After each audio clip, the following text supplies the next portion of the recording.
सब सुनने और देखने वालों को अस्सलाम वालेकुम वरहमतुल्लाहि वबरकातुहू। उम्मीद है कि इंशाअल्लाह सब बखैर तमाम होंगे। आज हमारा उन्वान है नियत में खोट।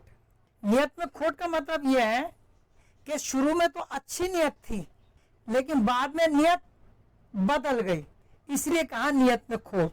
चलिए अब हम चलते इस वाकई की तरफ कि नियत में खोट किस तरह हुआ। एक शख्स कुएं से पानी निकाल रहा था, अचानक उसकी जेब में से एक हीरे की पोटली थी, वो उसकी जेब में से कुएं के अंदर गिर गई। अब वो बड़ा परेशान, वो कभी कुएं के अंदर घुसा ही नहीं था।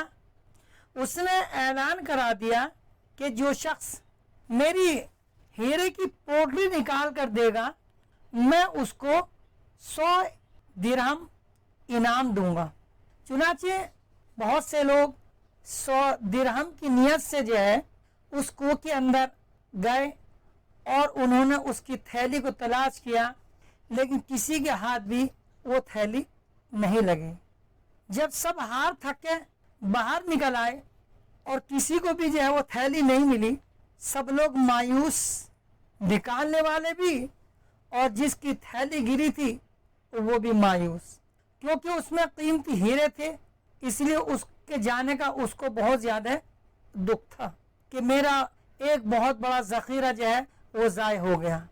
अब्दुल रहमान नाम का एक लड़का था जो बड़े गरीब घराने से ताल्लुक़ रखता था।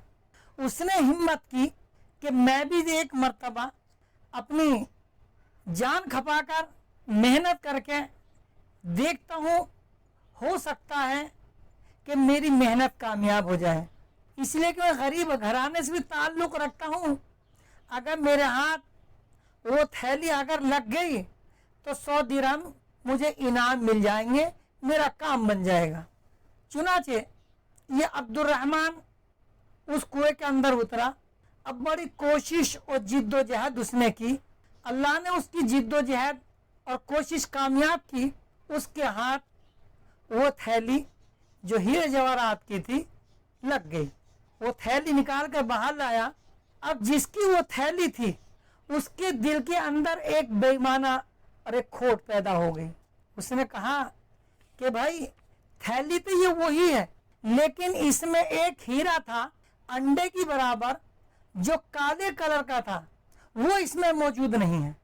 अब्दुल रहमान ने कहा कि भाई जैसे ही थैली मिली, अभी मैंने इसको खोल के भी नहीं देखा, ये तो आप ही इसकी शनाख्त कर सकते हैं कि ये थैली आपकी भी है या नहीं। मुझे तो इसके बारे में कुछ मालूम ही नहीं कि इसमें कुछ और भी था या नहीं।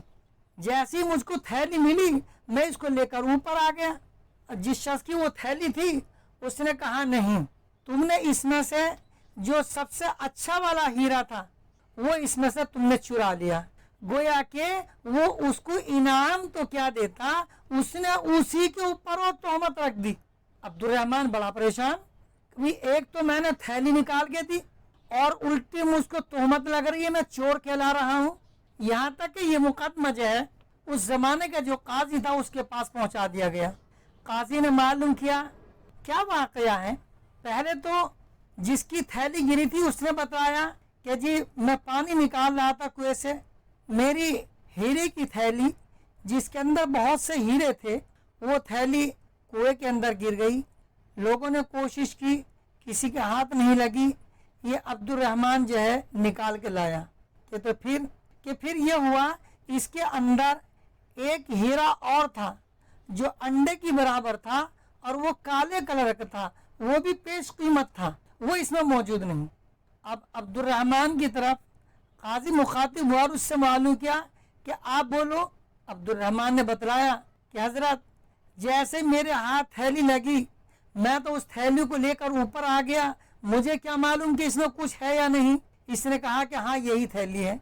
काजी समझ गया कि इसकी नियत के अंदर खोट है, ये 100 दिरहम देने की वजह से ये जो है मतलब इसके ऊपर तोहमत रख रहा है।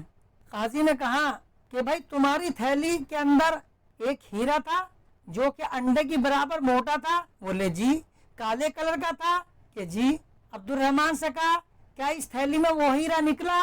कहा कि जी नहीं। काजी ने कहा کہ پھر تو یہ تھیلی تمہاری نہیں ہے, وہ کوئی اور دوسری تھیلی میں ہے جس میں وہ انڈے کی برابر جو موتی رکھا ہوا ہے. وہ تھیلی قاضی نے عبد الرحمان کے ہاتھ میں دے دی اور کہا کہ جاؤ. بس یہ دیکھنا تھا کہ وہ شخص جو تھا جس کی نیت کے اندر کھوٹ آیا تھا وہ ہکا بکا رہ گیا. اب کیونکہ زبان سے کچھ بول ہی نہیں سکتا, اس لیے کہ اگر زبان سے اب کچھ بولے گا تو جھوٹ کہلائے گا, اور جھوٹ کی سزا پھر قاضی اور اس کو دے گا. وہ جرم کا عائد اس کے اوپر ہو جائے گا, تہمت لگنے کا ہو جائے گا, نہ معلوم اس کے اوپر جو ہے قاضی کتنی دفعہ لگا دے. وہ چپ چاپ پھر وہاں سے اپنے گھر چلا گیا, عبد الرحمان اپنے گھر چلا گیا. تو یہ ہے نیت کا کھوٹ. اگر اس کی نیت اگر صحیح ہوتی تو 100 درہم اس کو دے کر باقی جتنی رقم تھی سب اپنے گھر لے آتا, لیکن اس نے نیت کے اندر بددیانتی کرتے ہوئے وہ ساری رقم ہی اپنے ہاتھوں سے ضائع کر دی. چلیے آج بس صرف اتنا ہی, اجازت دیجیے. چلیے آنے والے سنڈے کو پھر ملیں گے انشاءاللہ ایک نئے واقعے ساتھ. تب تک کے لیے اللہ حافظ.